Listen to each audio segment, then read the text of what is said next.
नमस्कार, मी मनीषा. तर आज आपण पाहणार आहोत बालुशाहीची रेसिपी. बालुशाही असं वाटतं की खूप अवघड आहे करायला, पण एकदम सोपी आहे. आणि तर मी सोप्या पद्धतीने तुम्हाला सांगते.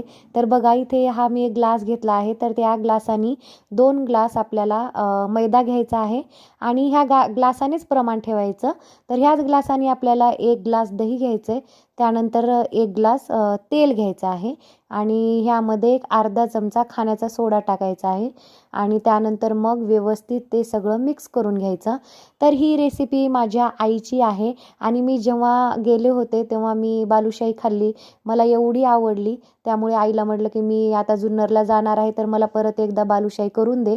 तर आई इथे करत होती, तर म्हटलं की तुमच्यासाठी ही रेसिपी शूट करून घ्यावी.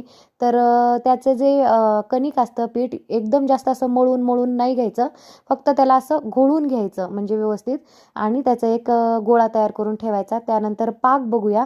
पाकासाठी इथे 2 ग्लास पाणी घेतलं आहे, तर 1 ग्लास साखर घ्यायची आणि ह्याचा पाक गुलाबजामुनच्या पाकासारखाच असतो, पण थोडासा अजून चिकटसर असतो. तर व्यवस्थित पाक इथे उकळून घ्यायचा आणि त्यामध्ये नंतर थोडेसे 2 थेंब दुधाचे टाकायचे, म्हणजे अशी घाण सगळी मळी निघून जाते. आणि पाक बघा, तुम्हाला दाखवते मी की एकसंध असा पडतोय व्यवस्थित आणि चिकट पण झालाय, 2 बोटं चिटकत आहेत व्यवस्थित व्यवस्थित आईचे. तर तसा पाक करून घ्यायचा आणि आता बालुशाही करून घेऊया. तर बालुशाही बघा कशी बनवते आई माझी, तर तिच्या हाताकडे तुम्ही लक्ष द्या. तर व्यवस्थित छोटासा गोळा घ्यायचा आणि आतमध्ये अंगठ्याने दाबायचा आणि परत तो काढून ताटात ठेवायचा. त्यानंतर आता हे जे गोळे आहेत बालुशाही बनवलेली, आपण ते तळून घेऊया. तर इथे तेल ठेवले. तेल व्यवस्थित गरम होऊ द्यायचं. जेव्हा तेलामधून वाफ येईल तेव्हा गॅस बारीक करायचा. इथे थोडासा गोळा टाकून बघत आहे आई आणि तो व्यवस्थित तळून वर आला, तर त्याला थोडंसं असं प्रेस करून बघायचं, म्हणजे आतपर्यंत शिजलाय का. आणि ते छान असं शिजलाय तो, तर मग एक एक बालुशाही त्यामध्ये सोडून घ्यायची आणि छान असं खरपूस रंगावरती बालुशाही तळून घ्यायची. ही सगळी बालुशाही ही स्लो गॅसवरतीच, म्हणजे एकदम बारीक करूनच तळून घ्यायची. तर छान अशी बालुशाही आपली तळून झाली आहे आता इथे. तर त्याला आता पाकामध्ये टाकून घ्यायचं आहे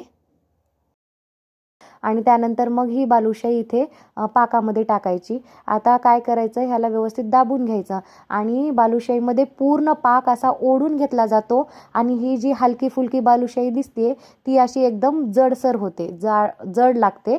मग ती पाक पूर्ण तिने ओढून घेतलाय आणि त्यानंतर बाहेर काढून घ्यायचा. तर ह्याला पाक ओढून घ्यायला एक साधारण 4 ते 5 मिनिट लागतात आणि अशा प्रकारे आपली छान अशी बालुशाही इथे तयार आहे. तर बघा, मग आतपर्यंत पाक गेलाय. बालुशाहीची रेसिपी तुम्हाला कशी वाटली नक्की कमेंटमध्ये कळवा. Thank you so much for watching. Bye.